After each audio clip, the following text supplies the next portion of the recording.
आपल्या समोर येतोय आपला पुढचा स्पर्धक धवल चांदवडकर. वा धवल, तू पण आयडिया 3G वर बिजी. म्हणजे काय आयडिया 3G तेवढा आहेच इंटरेस्टिंग ना. वाह. तुम मुझे यूं भुला न पाओगे, हाँ तुम मुझे यूं भुला न पाओगे, जब कभी भी सुनोगे गीत मेरे, संग संग तुम भी गुनगुनाओगे, हाँ तुम मुझे यूं भुला न पाओगे, हो तुम मुझे यूं.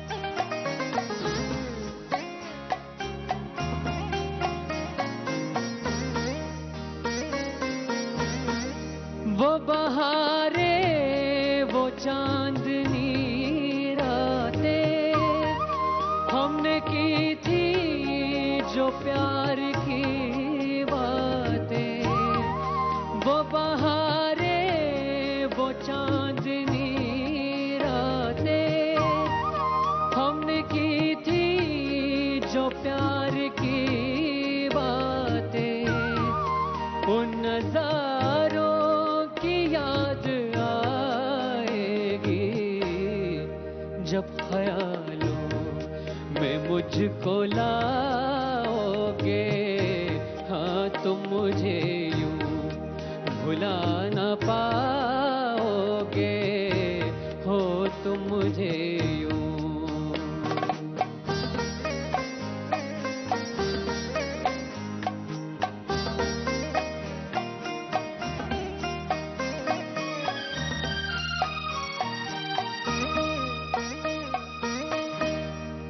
मेरे हाथों में तेरा चेहरा था, जैसे कोई गुलाब होता है.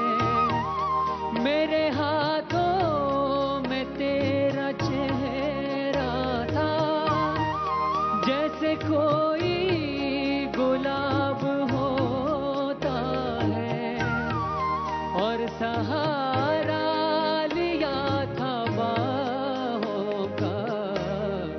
वो समा किस तरह भुलाओगे, हाँ तुम मुझे यूं भुला न पाओगे, जब कभी भी सुनोगे गीत मेरे, संग संग तुम भी गुनगुनाओगे, हाँ तुम मुझे भुला न पाओगे, हो तुम मुझे यूं.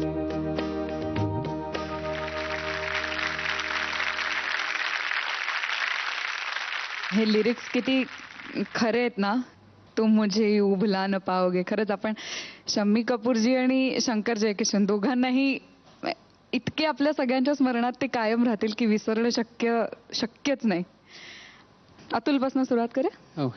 खूप छान धवल, थँक्यू.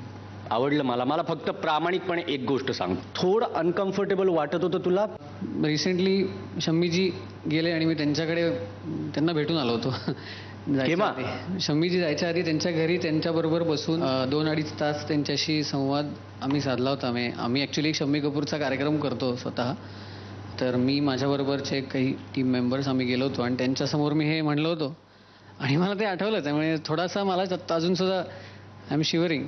त्यामुळे मला त्यांचं हे खूप आवडतं गाणं होतं आणि त्यांनी मला त्यांच्यासमोर हे गायला लावलं होतं आणि मग ते थोडंसं आठवलं मला. त्यामुळे मला I wanted to be in the mood. So म्हणजे मला कसं वाटलं माहिती का, मी अगदी फ्रँकली सांगू तुला, जी आतून भावना येत होती ना ती तू अवॉइड करत होता, कारण ती केली असती तर कदाचित तुझ्या डोळ्यात पाणी आलं असतं. कारण जर जो पुढचा हा किस्सा जो सांगितलास ना, तो अतिशय बरोबर वाटतो मला. म्हणून तू अतिशय कंट्रोल करून करून ते गाणं, त्याच्या लाईन गात होतास. खूप छान गायलंस तू. मला एक गोष्ट मुद्दाम नमूद करायची वाटते की आमच्या दोघांचीही अशी इच्छा होती की आपण मराठी गाणी तर गातोच, पण हे सगळे संगीतकार जसे शंकर जयकिशन आहेत, आर डी बर्मन आहेत, लक्ष्मीकांत प्यारेलाल आहेत, कल्याणजी आनंदजी आहेत, ही गाणी न गाताच एखादा गायक कसा महागायक किंवा महागायिका बनू शकतो, किंवा आमची अशी इच्छा आहे की हे पण तुमच्याकडनं ऐकावं. म्हणून आपण शंकर जयकिशन यांची गाणी इथे गाण्याचा अट्टाहास आम्ही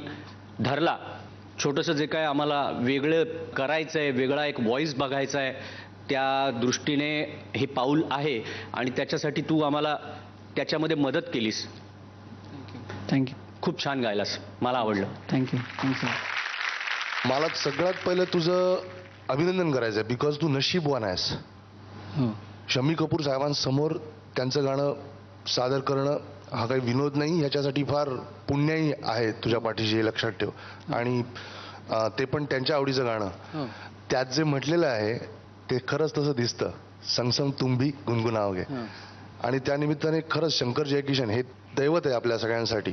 जबरदस्त काम केलं त्यांनी. आणि आकडे सोडून द्या, पण 27 फिल्म फेअर्स म्हणजे काही विनोद नाही रे.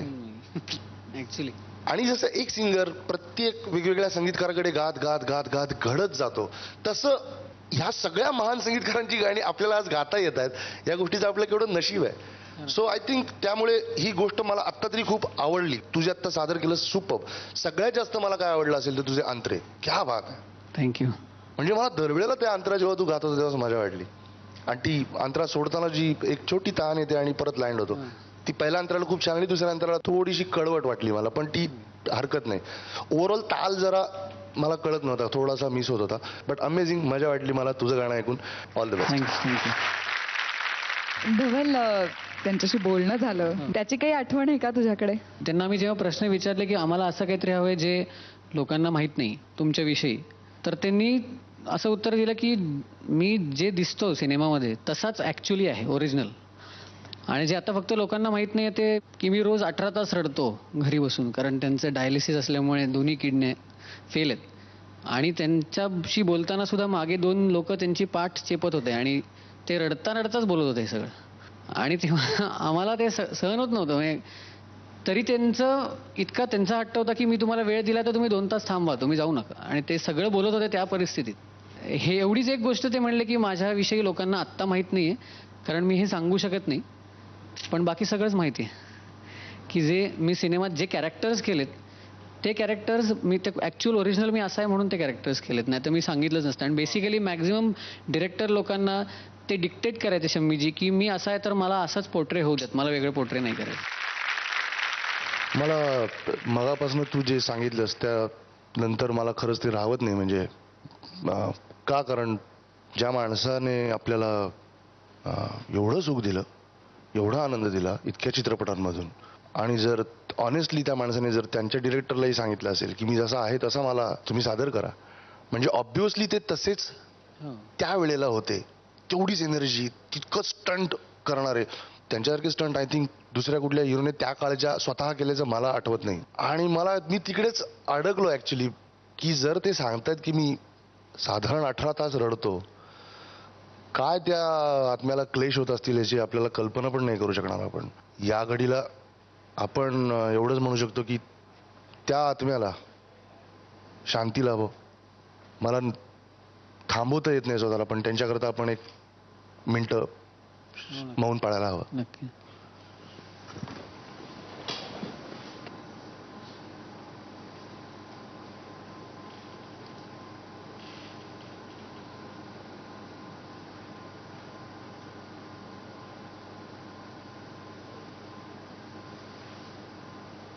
धन्यवाद. धवल, तुझ्या पुढच्या प्रवासासाठी all the best. Okay. Thank you.